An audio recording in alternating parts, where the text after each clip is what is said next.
కొంచెం నవ్వాలా లేకపోతే విగ్రహాల కూర్చుంటే మీటింగ్ వేస్తుంది రుచి కూడా.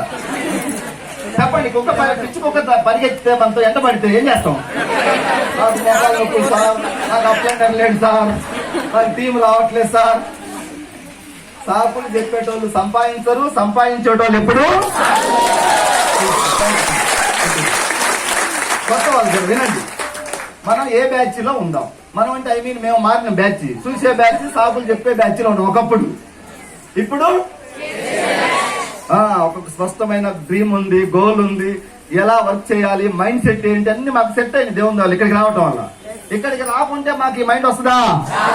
మేము కూడా ఏదో క్రిమివలే పుట్టి క్రిమివలి అన్నట్టుగా ఏదో మా చిన్న చిన్నవి చేసుకుంటూ అక్కడక్కడే జీవితాలు కనుమరుగైపోయింది. సో వెస్టేజ్ దొరకటం మేమందరం ఏమనుకుంటున్నాం అంటే మా పూర్వజన్మ సుకృతం, మా తల్లిదండ్రులు పుణ్యం చేసిందేమో అనుకుంటున్నాం. మేము చాలా మంది మాకు ఫోన్ లిఫ్ట్ చేయట్లే. వాళ్ళు ఎవరో కొత్త వాళ్ళు దీన్ని ఏమనుకుంటారు అంటే ఇది పెద్ద పులేమో, మనల్ని ఏమైనా మింగుద్దేమో, మనం తింటదేమో అనుకుంటున్నారు. ఇది పులి కాదు అని వాళ్ళు ఒక 2 మీటింగ్కి వస్తే అర్థమవుతుంది.